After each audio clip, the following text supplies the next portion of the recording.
जय हिंद साथियों, आप सभी का स्वागत है आपके अपने इस YouTube चैनल वीनस क्लासेस पर।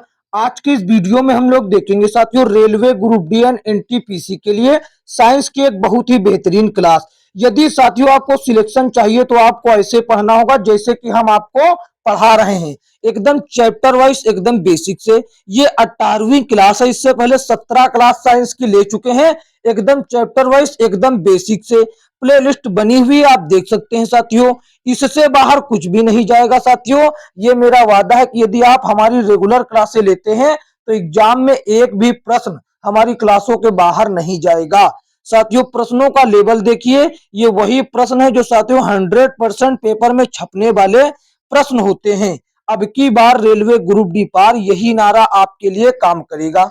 तो साथियों देखिए, चैप्टर वाइज, टॉपिक वाइज, एकदम बेसिक सी क्लासों में आज हम आपको क्या पढ़ाएंगे।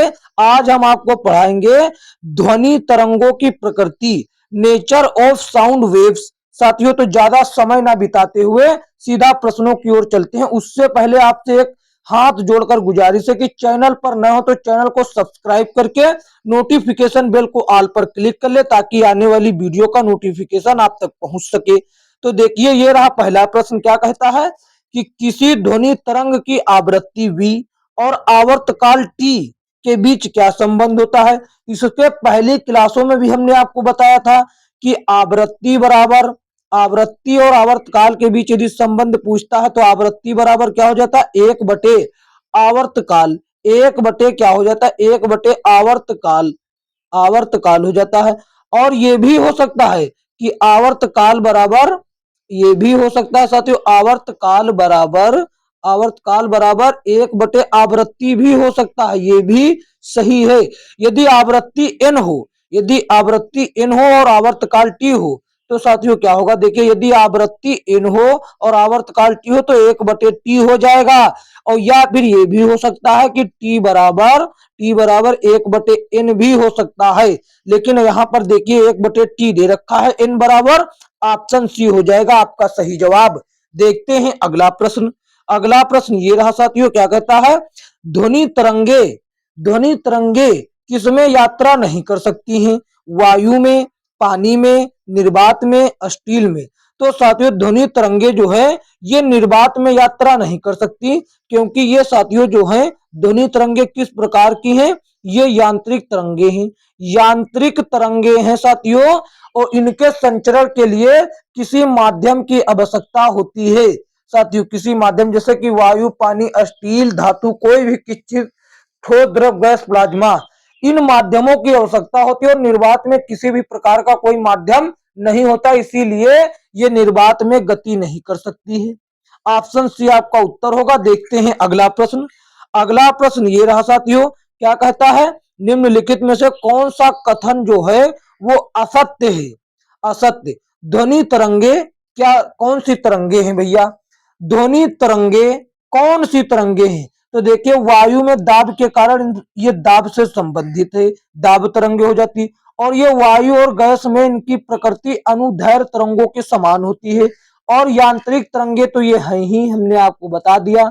लेकिन हमसे पूछा कौन सा कथन गलत है, तो ये विद्युत चुंबकीय तरंग नहीं है बच्चों, यही गलत है। ये विद्युत चुंबकीय तरंग नहीं है, यही गलत है, बाकी सभी तो सही है। आपका उत्तर हो जाएगा ऑप्शन सी, आपका सही जवाब होगा। देखते हैं अगला प्रश्न। अगला प्रश्न देखिए साथियों, क्या कहता है, ये रहा, कहता है कि निम्नलिखित में से कौन सा ध्वनि तरंग की विशेषता नहीं है। ध्वनि तरंग की, देखिए ध्वनि तरंग में आयाम होता है और समय अवधि या फिर आवृत्ति यानी कि आवर्तकाल टी या फिर साथियों आवृत्ति इन होती है। और गति भी होती है यानी कि वेग बराबर भी। भैया ध्वनि तरंग की गति यानी कि वेग भी होता है, लेकिन घनत्व का संबंध किसी भी प्रकार से ध्वनि तरंग से नहीं। आपका उत्तर हो जाएगा ऑप्शन डी, सही जवाब होगा साथियों। देखते हैं अगला प्रश्न। अगला प्रश्न ये रहा साथियों, क्या कहता है, कहता है ध्वनि तरंगे कैसी तरंगे होती हैं। हमने अभी क्या कहा, ध्वनि तरंगे यांत्रिक तरंगे होती हैं, यांत्रिक तरंगे होती हैं। और बात करें ये वायु में कैसी कैसा व्यवहार करती हैं, वायु में अनुदैर्घ्य तरंगों के भांति व्यवहार करती हैं, अनुदैर्घ्य तरंगों की तरह व्यवहार करती हैं। वायु में साथियों अनुदैर्घ्य तरंगों की तरह व्यवहार करती हैं। आपका उत्तर ऑप्शन डी होगा साथियों सही जवाब। देखते हैं अगला प्रश्न। अगला प्रश्न ये रहा साथियों, क्या कहता है, ध्वनि तरंग का आयाम किस पर निर्भर करता है। ध्वनि तरंग का आयाम किस पर निर्भर करता है। तो साथियों देखिए, वस्तु का ताप पर, वस्तु की सामग्री पर, वस्तु की गुणवत्ता पर, वस्तु को कंपन कराने के लिए प्रयुक्त बल पर। तो आयाम भैया कंपन कराने के लिए प्रयुक्त बल पर निर्भर करता है। ऑप्शन डी आपका उत्तर होता है। देखते हैं अगला प्रश्न। अगला प्रश्न ये रहा साथियों, क्या कहता है, कहता किस भौतिक वैज्ञानिक के सम्मान में ध्वनि की आवृत्ति के एसआई मात्रक को नाम दिया गया। बहुत ही बेहतरीन प्रश्न है और कई बार पूछा भी गया है साथियों। ये साथियों Werner Karl Heisenberg, Heinrich Rudolf Hertz, Albert Einstein, JC Maxwell. तो साथियों देखिए, आवृत्ति का मात्रक हर्ट्ज होता है, जो कि हेनरिक रुडोल्फ हर्ट्ज के सम्मान में इसका नाम रखा गया था। ऑप्शन बी हो जाता है सही जवाब। अब इनके नाम पर क्यों रखा गया, क्योंकि इन्होंने 1686 से 1688 के बीच साथियों क्या किया, विद्युत चुंबकीय तरंगों की खोज की तथा रेडियो, टेलीविजन और रडार के विकास का रास्ता खोल दिया। और इनको मरने के बाद साथियों अंतरराष्ट्रीय इलेक्ट्रोटेक्निकल कमीशन द्वारा 1930 में साथियों 1930 में क्या दिया गया, दिया पुरस्कार नहीं दिया गया, इनके नाम पर आवृत्ति का मात्रक हर्ट्ज रखा गया। ऑप्शन बी आपका उत्तर होता है। देखते हैं अगला प्रश्न। अगला प्रश्न ये रहा साथियों, क्या कहता है, कहता निम्न में से कौन सा माध्यम के घनत्व में किसी ध्वनि तरंग के एक संपूर्ण दोलन में लगने वाला समय है। भैया लगने वाला समय क्या कहलाता है, आवर्तकाल कहलाता है। क्या कहलाता है, आवर्तकाल कहलाता है, जिसको टी से दर्शाया जाता है। आपका उत्तर ऑप्शन ए हो जाएगा। आपका उत्तर ऑप्शन ए हो जाएगा सही जवाब। देखते हैं अगला प्रश्न। अगला प्रश्न ये रहा, कहता है ध्वनि कहाँ संचरण कर सकती है।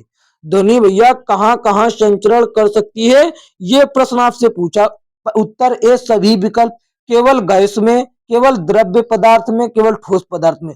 तो ये ठोस में भी कर सकती है, और ये गैस में भी कर सकती है, और ये द्रव्य में भी कर सकती है, और ये प्लाज्मा में भी कर सकती है, प्लाज्मा में भी कर सकती है साथियों। तो सभी विकल्प आपका उत्तर हो जाएगा ऑप्शन ए में। तो देखिए सभी वाला ऑप्शन ए ही में दे दिया है, जबकि ये ऑप्शन डी में ज्यादातर देखने को मिलता है। आपका उत्तर ऑप्शन ए सभी विकल्प होगा। देखते हैं अगला प्रश्न। अगला प्रश्न ये रहा, कहता है ध्वनि के संचरण के लिए आवश्यक माध्यम क्या है। ठोस, आवश्यक माध्यम की अवस्था क्या होनी चाहिए, ठोस भी हो सकता है, गैस भी हो सकता है, द्रव भी हो सकता है। तो साथियों चाहे ठोस हो, चाहे गैस हो, चाहे द्रव हो, वो सभी में कर सकता है, इन सभी में कर सकता है, इनमें से सभी में। ऑप्शन भैया क्या होगा, ऑप्शन डी होगा। केवल ये कहा नहीं कर सकता, ये निर्वात में भैया ध्वनि जो है निर्वात में संचरण नहीं कर सकती, निर्वात में संचरण नहीं कर सकती, बाकी सब कहीं कर देगी। ऑप्शन डी आपका उत्तर होगा। देखते हैं अगला प्रश्न। अगला प्रश्न ये रहा, कहता है ध्वनि गमन नहीं कर सकती कहां। भैया अभी अभी बताया कि ये निर्वात में गमन नहीं कर सकती, बाकी ठोस, द्रव, गैस, हवा में सब कहीं कर सकती है। आपका उत्तर हो जाएगा ऑप्शन डी। देखते हैं अगला प्रश्न। अगला प्रश्न ये रहा साथियों, ये रहा, क्या कहता है नरम और छिद्र युक्त सतहों का उपयोग करके शोर को अवशोषित करने के लिए तकनीक का प्रयोग किया जाता है, उसको कहा जाता है ध्वनिक सुरक्षा। क्या कहा जाता है, ध्वनिक सुरक्षा कहा जाता है। ऐसा इसलिए किया जाता है कि ज्यादा शोर वाली ध्वनि एक जगह एकत्रित हो सके और ध्वनि प्रदूषण ना हो साथियों, यानी कि ज्यादा तेज शोर ना रह सके, उसे अवशोषण किया जा सके। ऑप्शन ए हो जाता सही जवाब। देखते हैं अगला प्रश्न। अगला प्रश्न ये रहा साथियों, क्या कहता है, कहता है ध्वनि किस कारण उत्पन्न होती है। ध्वनि भैया ध्वनि सदैव कंपन से उत्पन्न होती है। कंपन क्या होता है, कंपन एक विक्षोभ होता है। क्या होता है, एक विक्षोभ होता है, जो दो वस्तुओं के आपस में टकराने पर ही कंपन होता है और कंपन से ही साथियों ध्वनि निकलती है, ध्वनि निकलती है। और जिस कारण हमारे कंठ में साथियों क्या होता है, हमारे कंठ में जो हमारा शरीर है इसके गले में कंठ होता है, कंठ में कंपन होता है जिस कारण हम बोल पाते हैं साथियों। ऑप्शन बी आपका उत्तर होगा। देखते हैं अगला प्रश्न। अगला प्रश्न ये रहा, कहता है निम्नलिखित में से निम्नलिखित की भिन्नता के कारण संपीड़न और विरलीकरण उत्पन्न होते हैं। किस कारण संपीड़न और विरलीकरण उत्पन्न होते हैं? संपीड़न का मतलब साथियों उच्च दाब। संपीड़न का मतलब क्या होता है? उच्च दाब। संपीड़न का मतलब उच्च दाब जहां पर घने घने होते हैं। और विरलीकरण का मतलब निम्न दाब, निम्न दाब साथियों, निम्न दाब। अब इसको आप एक तरीके से समझ सकते हैं कि किसी सिलेंडर में एलपीजी में साथियों यदि संपीड़न का मतलब दबाव कसके, उच्च दाब, यदि कसके दबा कर रखा जाए तो उसके गैस के कण पास पास होते हैं और ज्यादा गैस आ सकती है। यदि विरलीकरण यानी कि निम्न दाब से दबा कर रखा जाएगा तो उसमें एक ही 2 किलो गैस में वो सिलेंडर फुल माना जाएगा। जबकि उच्च संपीड़न यानी कि उच्च दाब से दबाकर उसमें 14-15 केजी गैस भरी जा सकती है। तो भैया क्या होगा, हवा के दबाव के कारण ही भैया संपीड़न और विरलीकरण होता है। उच्च दबाव मतलब संपीड़न और निम्न दबाव मतलब विरलीकरण। ऑप्शन आपका सी होगा सही जवाब। देखते हैं अगला प्रश्न। अगला प्रश्न ये रहा साथियों, क्या कहता है? कहता है ध्वनि की तीव्रता मापी जाती है रिएक्टर स्केल से, टेस्ला से, डेसिबल से और हर्ट्ज से।